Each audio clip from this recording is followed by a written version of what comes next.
Hola, buenas tardes a todos.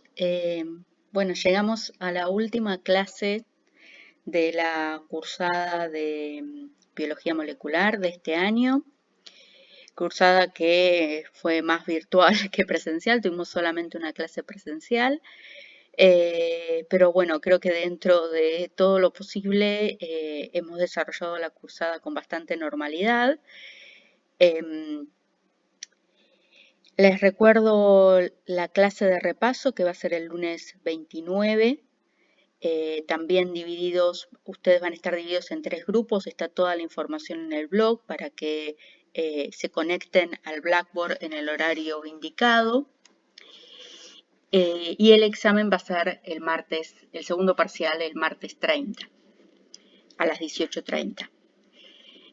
También recuerden el tema de el examen complementario para aquellas personas que no hayan alcanzado la regularidad por el número de parcialitos aprobados. Recuerden que en la única clase presencial que tuvimos, que fue la primera clase, yo les expliqué que para alcanzar la regularidad, una de las condiciones era tener al menos el 70% de los parcialitos aprobados. Eso implicaba de los 12 parcialitos en toda la cursada, se podía desaprobar solamente 4. Es decir, que aquellas personas que al día de hoy tienen 5 parcialitos desaprobados son las que figuran ya en el blog y faltaría todavía corregir el último parcialito, que es el de la clase de farmacogenética, para definir si hay alguna persona más que se suma a ese listado y que el martes 30, antes del segundo parcial, va a tener que rendir un examen complementario oral. Bueno, entonces, pasados estos anuncios, voy a empezar con la última clase de la cursada. La última clase de la cursada es un tema muy interesante que se divide en 2 partes. Por un lado, la reproducción médica asistida y por el otro lado, todas las técnicas de diagnóstico genético prenatal. Bueno, ¿qué es la reproducción médica asistida? La reproducción médica asistida es un conjunto de métodos biomédicos que lo que hacen es facilitar o sustituir en parte los procesos biológicos naturales, como la fecundación o la implantación, que pueden estar deteriorados o inexistentes y que impiden la procreación humana. De esta manera quiero dejar en claro que estos métodos que se utilizan no es que suplantan mediante elementos artificiales al organismo masculino o femenino en su función procreativa, sino que sustituyen en parte estos procesos. Obviamente que hoy en día, y hasta el momento, para generar un nuevo organismo, un cigoto, necesitamos todavía de la participación de gametos masculinos y femeninos. Entonces, sí o sí van a participar siempre el óvulo y el espermatozoide. Estos son métodos que obviamente no curan la infertilidad de un individuo, de una pareja, sino que ayudan a la procreación. Y siempre incluyen la intervención de un tercero, por lo mínimo un médico, un biólogo, en el proceso de procreación. Y por lo tanto tiene implicancias bioéticas. Las técnicas de reproducción asistida se clasifican en técnicas intra y extracorpóreas. La diferencia entre esta clasificación está dada en el sitio donde ocurre la fecundación. Cuando la fecundación ocurre dentro del cuerpo de la mujer, se denomina una técnica intracorpórea. En cambio, si la fecundación, o sea, el espermatozoide que fecunda al óvulo, esa fecundación ocurre fuera del aparato reproductor femenino, estamos hablando de una técnica extracorpórea. Dentro de las técnicas intracorpóreas de reproducción asistida, la primera técnica que vamos a hablar, que fue la primera que se desarrolló, es la inseminación artificial. Es la técnica más básica, más sencilla de realizar, donde para indicarse la inseminación artificial vamos a tener una pareja donde la mujer tiene una normalidad anatómica y funcional de su aparato reproductor, o sea que la mujer es fértil, y donde el problema, la causa de la infertilidad de la pareja, reside pura y exclusivamente en el hombre. En esta técnica, entonces, se obtienen los espermatozoides, se capacitan a los mismos y se transfieren mediante un catéter directamente hasta la vagina de la mujer. De esta manera, los espermatozoides deberían atravesar el cuello uterino y llegar a la porción ampular de la trompa de Falopio a fecundar el ovocito. Obviamente esta técnica es una técnica que es de las más sencillas de realizar y tiene una baja chance, un bajo porcentaje de éxito, solamente 5 a 10% de éxito por tratamiento o por ciclo. Esto se debe a que deja muchos procesos liberados al azar y a la pura biología, es decir, que los espermatozoides capacitados colocados en la vagina logren llegar hasta la porción ampular de la trompa de Falopio, logren fecundar al ovocito y éste logre implantarse. Otra de las técnicas intracorpóreas de reproducción asistida es la transferencia intratubárica de gametos, donde acá sí puede haber causas de infertilidad tanto masculina como femenina. Lo que se hace es, por un lado en el hombre se obtienen los espermatozoides y se capacitan, por el lado de la mujer se induce la ovulación en el ciclo mediante la estimulación ovárica, dada por la administración de distintos tipos de hormonas, y se recogen los ovocitos por vía transvaginal mediante una punción transvaginal guiada por ecógrafo. Una vez que tenemos a los óvulos y a los espermatozoides, se los transfiere juntos en un catéter, separados ambos por una burbuja de aire para que no ocurra la fecundación dentro del catéter, y se los transfiere ambos a la porción ampular de la trompa para que la fecundación y la implantación ocurra allí. Esta técnica, al ser un poco más compleja y permitir de esta manera la obtención de los dos gametos y acercarlos al sitio donde tiene que ocurrir la fecundación y la implantación, tiene mayor porcentaje de éxito. Pero obviamente las técnicas que presentan mayor chance de embarazo y que son mucho más utilizadas hoy en día son las técnicas extracorpóreas de reproducción asistida, donde, como expliqué, la fecundación ocurre in vitro, fuera del aparato reproductor femenino. La primera técnica extracorpórea que se desarrolló fue la fecundación in vitro con transferencia de embriones o FIVET. Esta técnica tuvo su primer gran éxito con el nacimiento en 1978 de Louise Brown, que fue, como ven en la foto, la primera bebé que nació a partir de esta técnica de reproducción asistida. Básicamente, esta técnica es muy parecida a la anterior. Por un lado, en la mujer se obtienen por punción los ovocitos, estos óvulos que se obtienen luego de un ciclo de estimulación ovárica, se obtienen mediante una punción guiada por ecografía transvaginal, como ven aquí en la imagen. Por otro lado, en el hombre se obtienen los espermatozoides y se capacitan. Acá directamente es una técnica extracorpórea, entonces como ven en la imagen, la fecundación va a ocurrir in vitro totalmente.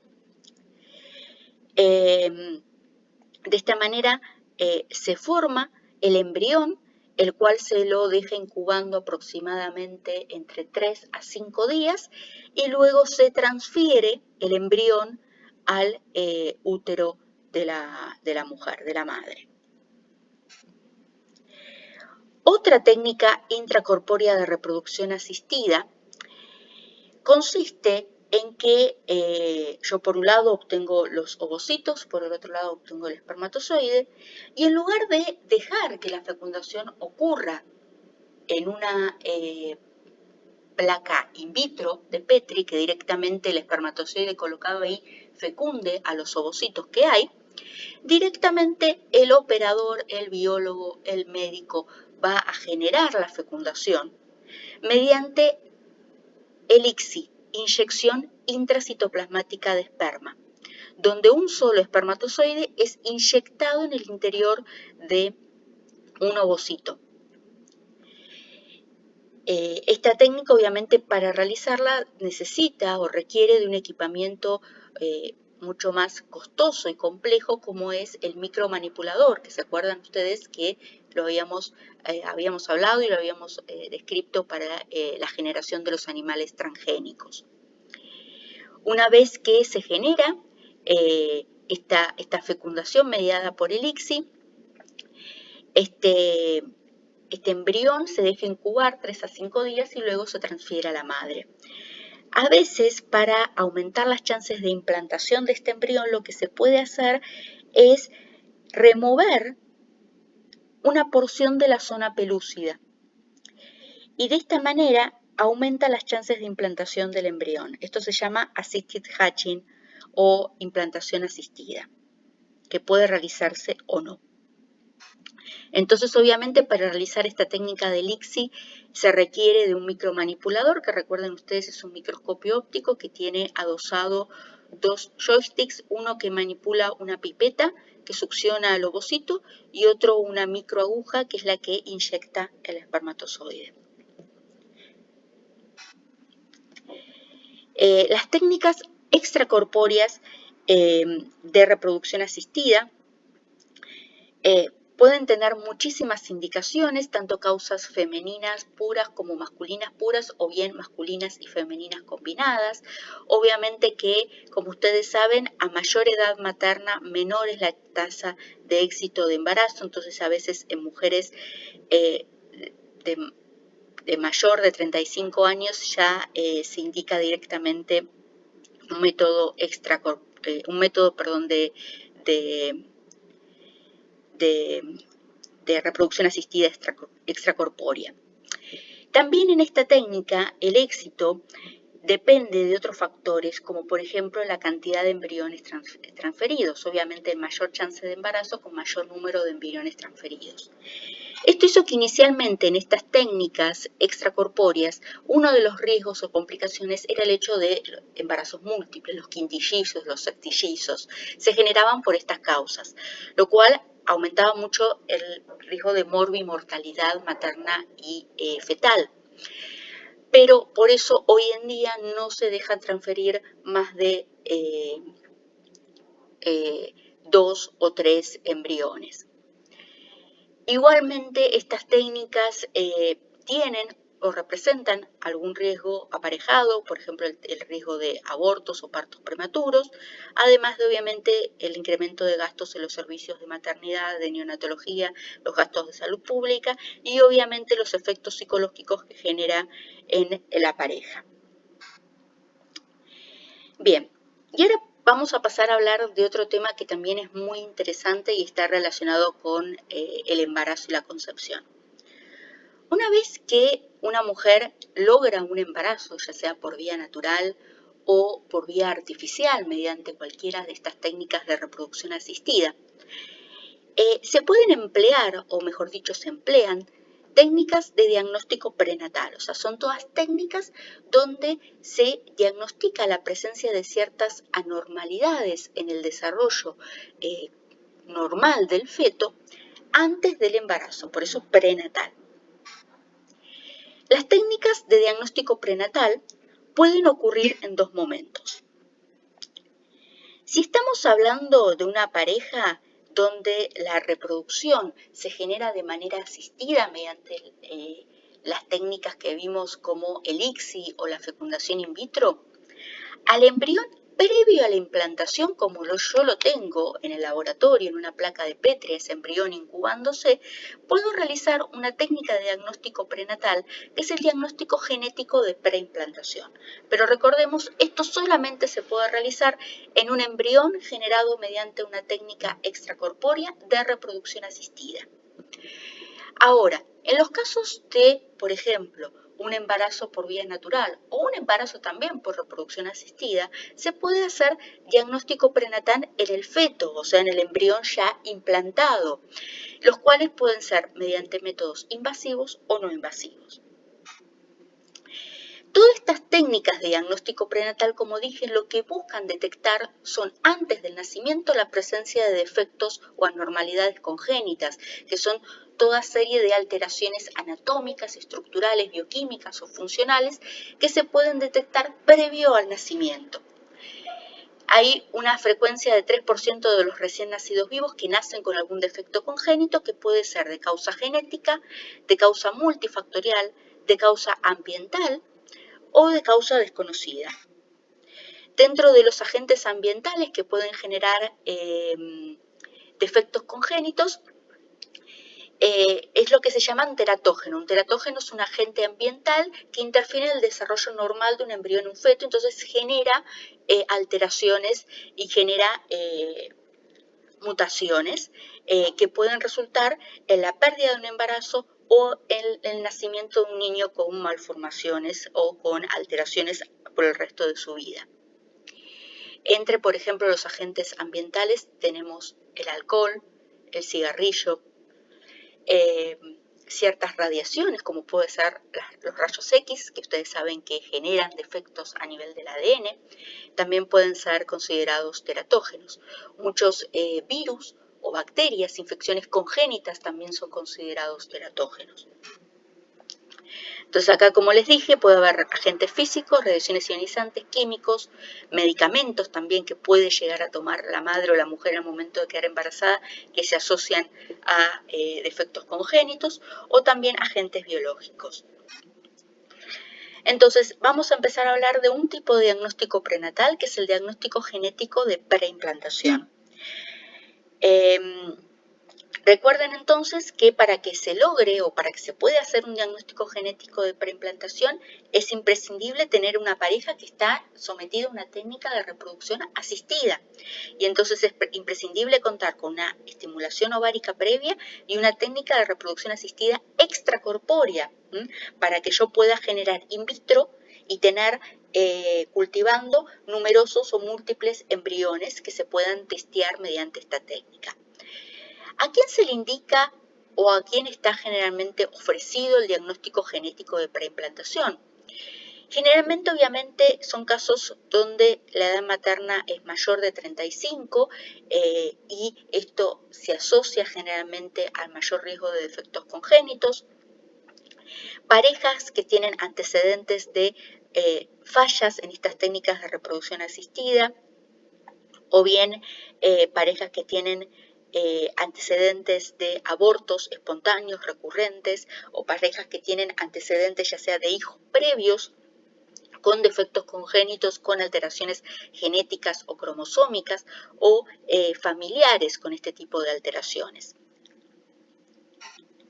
¿Cómo se hace el diagnóstico genético de preimplantación? A partir de la técnica extracorpórea de ICSI o fecundación in vitro, se obtiene un embrión. El embrión se incuba 3 días y se biopsia una blastómera. Se obtiene, como ven en la imagen, una sola célula de ese embrión, una blastómera. Esta blastómera se analiza mediante distintas técnicas que nosotros ya estudiamos. Puede ser mediante una PCR o mediante una técnica de FISH.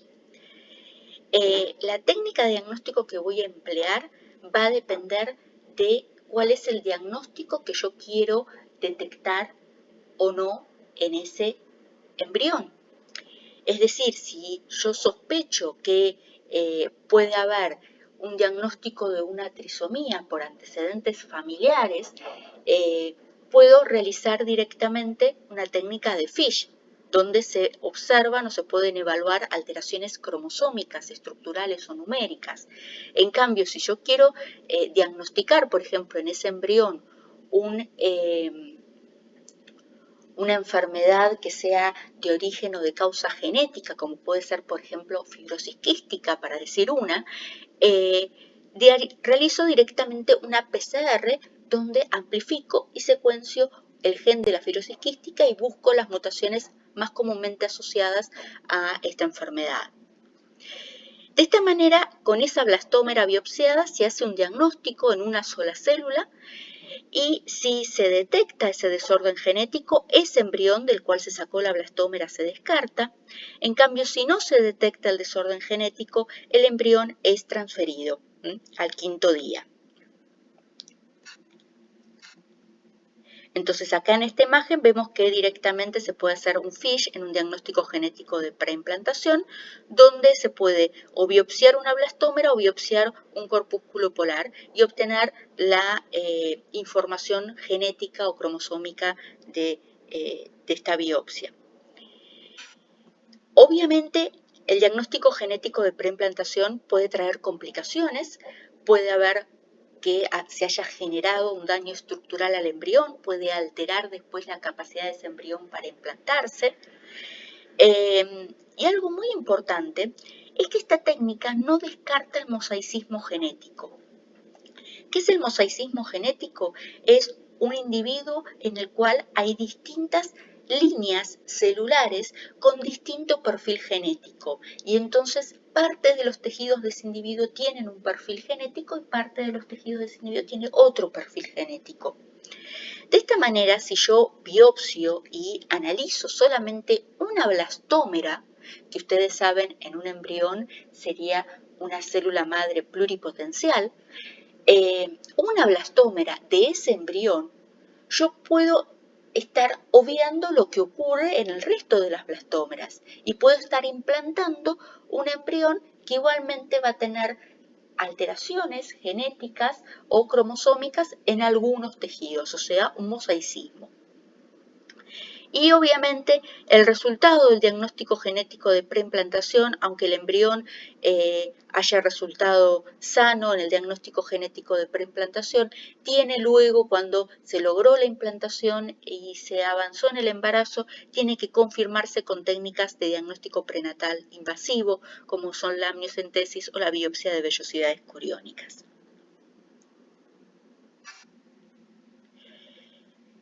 ¿Qué es el diagnóstico prenatal no invasivo?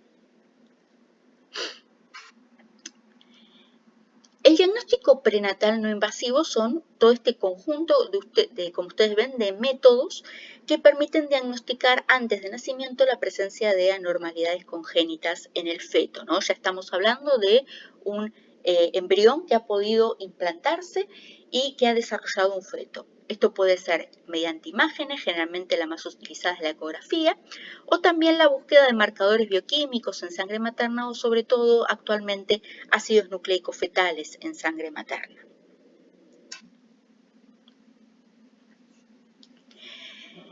¿Cuál es la tendencia actual? O sea, ¿cómo se maneja a la población de mujeres embarazadas con respecto a la búsqueda de anormalidades congénitas o defectos congénitos?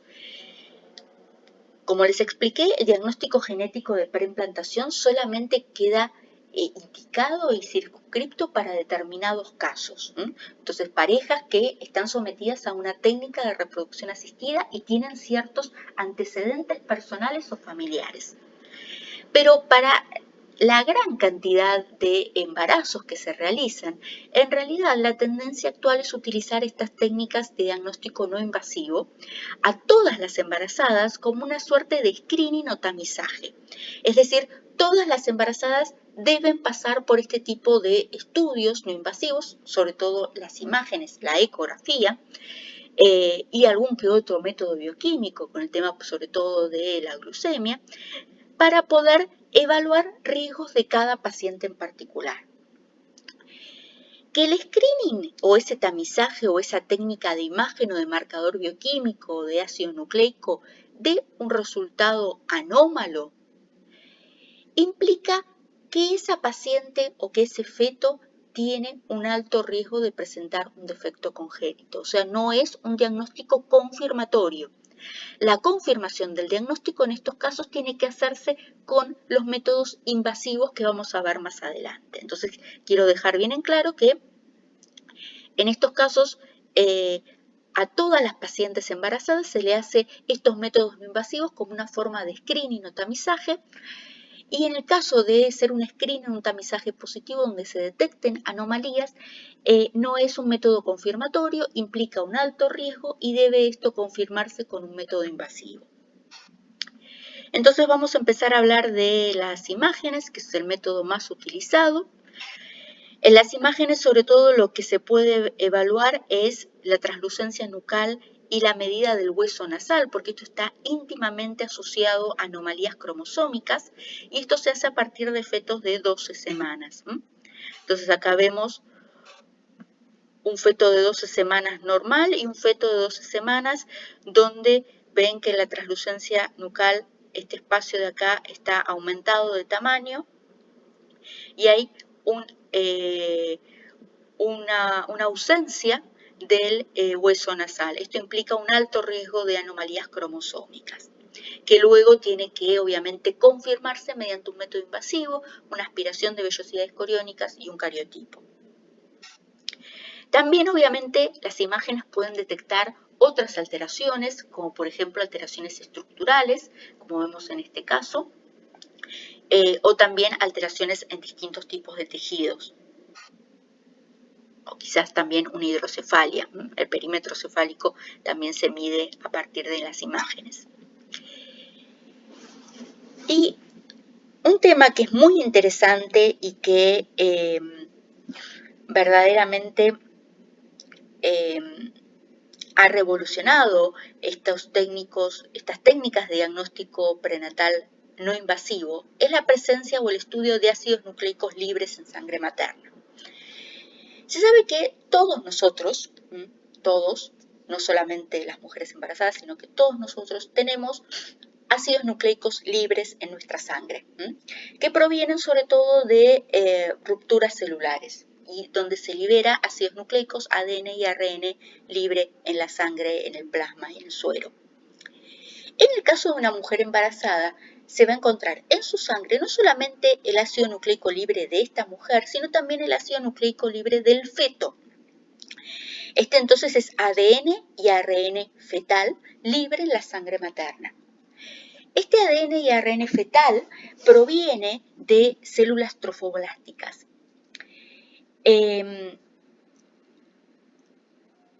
Aparece a partir el ADN fetal a partir de la 5ª semana. La concentración de ADN fetal que aparece a la 5ª semana comienza a aumentar su concentración a lo largo de todo el embarazo, alcanzando un pico máximo en el 3er trimestre y desaparece pocas horas después del parto. En el caso del ARN fetal, comienza a aparecer a partir de la 6ª semana de embarazo y su concentración en la sangre materna es constante. La detección mediante estas técnicas que vamos a hablar de los ácidos nucleicos fetales libres en la sangre materna se puede hacer recién a la semana 7 de embarazo. O sea, ven, es una técnica muy precoz incluida comparada con las imágenes. Y todavía aún más cuando veamos las técnicas invasivas. Recién entonces a la semana 7 de embarazo se pueden hacer alguna de estas técnicas. ¿Qué permiten identificar? Inicialmente estas técnicas se utilizaban para identificar secuencias que no están presentes en la madre. Entonces, por ejemplo, yo podía identificar el sexo fetal. O sea, si una mujer está embarazada de un bebé varón, yo puedo hacer una PCR real time específica contra un fragmento del cromosoma Y. Si la PCR era positiva, la única presencia del cromosoma Y en la sangre de una mujer es que el feto que lleve es un varón. Si la PCR va negativa, el feto es una nena. También se utiliza para determinar el factor RH. Esto es muy importante en madres que son RH negativas sensibilizadas, porque saben ustedes que el RH puede dar una reacción cruzada y puede tener consecuencias para el feto. Entonces también se puede hacer una PCR dirigida al RH. Y también pueden detectarse mutaciones de origen paternas asociadas al cromosoma Y. Hoy en día, en realidad, esto gracias a técnicas de secuenciación de última generación, de secuenciación masiva paralela y profunda, permite que hoy en día esta técnica de ácidos nucleicos fetales libres se puede usar para diagnosticar cualquier tipo de cosa, anomalías cromosómicas o cualquier tipo de anomalía genética en la sangre del feto. Inicialmente sí estuvo restringido a secuencias que no estaban presentes en la madre, pero hoy en día se puede utilizar ya desde muy temprano en el embarazo para el diagnóstico de cualquier tipo de anomalía, mediante técnicas obviamente mucho más complejas. Obviamente tienen que entender ustedes que las técnicas que se utilizan para evaluar el ácido nucleico fetal libre son técnicas que son sumamente sensibles. ¿Por qué? Porque la concentración de ácido nucleico fetal libre en sangre materna es sumamente baja, hay muy poca concentración. Entonces acá vemos, por ejemplo, el resultado de una PCR en tiempo real. Ustedes ya conocen esto, la curva de amplificación, donde se ven muestras destinadas a amplificar el RH de distintas pacientes embarazadas, con los controles negativos, positivos y el agua. Entonces acá tenemos una muestra RH positivo, la muestra RH negativo, que obviamente no amplificó, porque la PCR está dirigida a este gen. Diagnóstico prenatal invasivo. Entonces recuerden que estas verdaderamente son las técnicas confirmatorias. Si en el screening hay alguna anomalía o hay un resultado positivo, tiene que confirmarse mediante estas técnicas. Ustedes preguntarán por qué no realizamos en el screening o el tamizaje directamente estos métodos invasivos. Porque vamos a ver, estos se asocian a riesgo fetal. Estas técnicas son la amniocentesis, que sería la aspiración directamente de líquido amniótico, la punción de vellosidades coriónicas o biopsia de placenta y la cordocentesis, donde se toma una punción directamente del cordón umbilical. También puede haber otros tipos de métodos invasivos de diagnóstico prenatal, como puede ser el tema de las biopsias de tejidos específicos del feto que se quieran testear en busca de algún tipo de patología que fue detectada en algún método no invasivo. Las indicaciones principales del diagnóstico prenatal invasivo es tener una edad materna avanzada, tener un hijo previo con anomalías cromosómicas, o sea, antecedentes familiares personales de anomalías, o bien, como les dije, la detección ecográfica de una malformación, un riesgo elevado por un screening prenatal. Las células que se aspiran en este tipo de técnicas invasivas se pueden utilizar para realizar una citogenética clásica o una citogenética molecular mediante FISH, o bien para distintos tipos de análisis bioquímicos o moleculares mediante técnicas como la PCR, la real-time, la PCR fluorescente cuantitativa, la hibridación genómica comparativa o microarrays. Entonces, básicamente lo que se puede hacer en todos los casos y en todos los centros, y lo que más comúnmente se utiliza, es esta muestra que se obtiene, se cultivan las células y luego se hace un cariotipo fetal donde se obtiene un resultado definitivo. Entonces acá vemos que se puede obtener cromosomas en metafase del feto y donde se puede evaluar el cariotipo. En este caso es un cariotipo normal de un varón, pero también se puede evaluar el cariotipo y detectar alteraciones cromosómicas numéricas como la trisomía del par 21. Entonces, estas técnicas invasivas, como ven ustedes, se hace más adelante en la gestación a partir de la semana 11 para la aspiración de vellosidades coriónicas, la amniocentesis a la semana 16 y la cordocentesis a la semana 18. Se requieren varios días para el resultado. ¿Por qué? Porque es necesario primero cultivar las células que se obtienen. Y acá es uno de los grandes limitantes de esta técnica. A veces no se puede obtener un cultivo de lo que se aspiró o se tomó de muestra, o a veces los cultivos incluso se contaminan. Y también tenemos, como les conté, el riesgo de pérdida del embarazo, porque son técnicas invasivas las que se realizan. Pero verdaderamente son técnicas que tienen una gran certeza.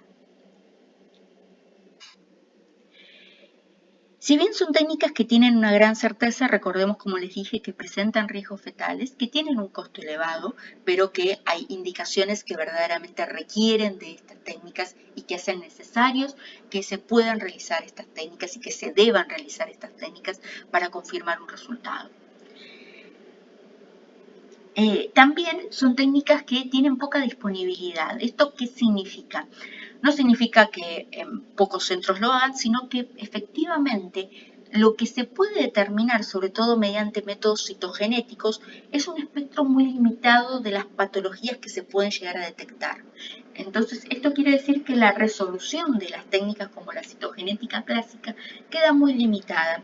Y como vamos a ver, cuando uno tiene que buscar anomalías genéticas o anomalías mucho más puntuales o pequeñas, en pequeños fragmentos de ADN, se necesitan técnicas mucho más sensibles y con mayor resolución. Otro de los riesgos que tienen estas técnicas es el tema de el mosaicismo en vellosidades coriónicas. Recuerden que mosaicismo es la presencia de más de una línea celular con distintos cariotipos, con distinto perfil genético en un tejido o en un organismo estudiado. Entonces puede ser que yo en un embarazo con un screening positivo realizo una biopsia de vellosidades coriónicas, donde lo que estoy biopsiando es la placenta. Y al analizar esas células de la placenta encuentro un cariotipo anómalo. Pero el bebé es completamente normal. Eso es un mosaicismo confinado a la placenta, donde la placenta está en este tipo de alteraciones cromosómicas, pero no en el feto. Entonces, en este caso, es importante cuando se encuentren alteraciones en un cariotipo que se hace a partir de una aspiración de vellosidades coriónicas, es importante relacionarlo con la clínica, con lo que se vio en la ecografía, con la causa por la que se realiza este estudio prenatal, o sea, qué antecedentes tiene la familia, la pareja, y confirmar con otro método invasivo como la amniocentesis, o sea, aspirar no la placenta, sino aspirar el líquido amniótico para poder confirmarlo. Entonces, de igual manera, esto quiere decir que estas técnicas pueden estar dando un resultado errado a veces en casos de mosaicismo también. El FISH en diagnóstico prenatal, como ustedes saben, el FISH es una sonda donde in situ, de manera fluorescente, detecta una secuencia de ADN, sirve para ver el número de copias de una región cromosómica alterada y también sirve, por ejemplo, para evaluar trisomías, como ustedes saben. Las ventajas del FISH, a diferencia de la citogenética clásica que utiliza el cariotipo, es que no necesita un cultivo celular previo y los resultados se obtienen más fácilmente. Y tiene en realidad mayores utilidades porque, como ustedes saben, puedo utilizar sondas específicas para determinadas regiones que en el cariotipo convencional. Pero obviamente tiene mayor costo. Y hay otras técnicas que, como les contaba, son mucho más complejas, pero también son mucho más sensibles y permiten resolución, o sea, permiten detectar alteraciones que quizás no se pueden observar en un FISH o en un cariotipo convencional, como puede ser esta PCR cuantitativa fluorescente, donde efectivamente se determina el número de copias de una secuencia determinada mediante el ADN extraído, no es necesario hacer un cultivo previo, que a veces eso permite reducir los tiempos en los cuales se otorga el resultado a la familia, que también lo necesita. Y en este tipo de PCR, en esta variante de la PCR, van ustedes a ver que los resultados se ven de esta manera, donde el ADN que se amplifica, la cantidad de ADN que se amplifica por el número de copias de ese segmento génico, se marca como un pico. A mayor ADN, mayor número de copias, el pico es más alto. Entonces un individuo, por ejemplo, homocigota para una región, se ve con un pico alto. En cambio, un individuo heterocigota se ven dos picos distintos más pequeños. De esta manera yo también puedo evaluar trisomías, trisomías trialélicas con 3 alelos completamente distintos entre sí, o trisomías dialélicas, donde 2 alelos son iguales y uno es distinto. Entonces es una técnica que también es muy rápida, compleja, pero que permite detectar también triploidías, igual que lo puede hacer un FISH o un cariotipo clásico, y que permite detectar en ciertos casos mosaicismos también. ¿Por qué? Porque yo estoy extrayendo ADN total de una muestra. Y acá ven, por ejemplo, otros ejemplos de un paciente completamente normal y un paciente donde se ve una trisomía del par 21. Acá ven los tres picos, y acá otra vez los 3 picos. Hay otras técnicas que también se pueden utilizar, un poco más complejas, como puede ser el MLPA, que es una amplificación dependiente de una sonda. Entonces, es una técnica que tiene como ventaja en comparación a las otras que permite detectar microlesiones o mutaciones en regiones de muy pequeño tamaño. Entonces, acá vemos cómo se ven los resultados, donde la amplificación se basa en una sonda, que en este caso se une al cromosoma X. Y por último, una técnica que ustedes ya habían escuchado hablar, que lo vimos en la clase donde hablamos de FISH, que es la hibridación genómica comparativa. En este caso, en esa clase yo había dado el ejemplo de esta técnica, por ejemplo, en una muestra de tejido normal y un tejido con un cáncer. Esta técnica lo que permite es evaluar cambios en el número de copias en el genoma entero. Entonces permite evaluar en todos los cromosomas al mismo tiempo deleciones, duplicaciones, aneuploidías, translocaciones, trisomías. Es una técnica que tiene una gran resolución, evalúa el genoma completo, pero obviamente es una técnica mucho más compleja. Entonces yo tenía 2 muestras, la muestra de mi paciente de interés que quiero evaluar y una muestra de referencia de ADN que sé que es de un paciente completamente sano. Estas muestras se colorean con distintos fluorocromos y se hace un microarray donde cada muestra se siembra en cada pocillo, donde van a estar colocados muestras específicas de distintas porciones de todos los cromosomas humanos. Y entonces, si el paciente tiene esa región de ADN o la muestra de referencia, se van a hibridar, igual que cualquier microarray, y va a dar una señal. La señal en amarillo es que las 2 muestras, la de referencia normal y la del paciente, hibridaron, es decir, que presentan esa región, y dependiendo si hay mayor color de verde o mayor color rojo, implica que en la muestra del paciente hay una microdeleción o una microamplificación. Y esta es otra manera en la cual se ven alteraciones, por ejemplo, en este caso, microamplificaciones en el cromosoma 13 o microdeleciones en el cromosoma 18. Entonces, estas técnicas de diagnóstico invasivo que se pueden obtener la muestra mediante aspiración de vellosidades coriónicas, amniocentesis, cortocentesis, son técnicas que varían sobre todo en la resolución, o sea, la resolución habla de qué cantidad de pares de bases se puede evaluar diagnósticamente, si puedo evaluar alteraciones que están en porciones muy pequeñas del ADN, por ejemplo, microdeleciones que son 130 a 500 pares de bases que están delecionados del genoma. Necesito una técnica con una alta resolución como el MLPA. Si quiero evaluar alteraciones grandes, pero que pueden estar ubicadas en cualquier parte del genoma de ese paciente, tengo que utilizar un microarray con una hibridación genómica comparativa. O si quiero evaluar alteraciones estructurales numéricas grandes, en el orden de los megabases, tengo que hacer un cariotipo clásico o un FISH.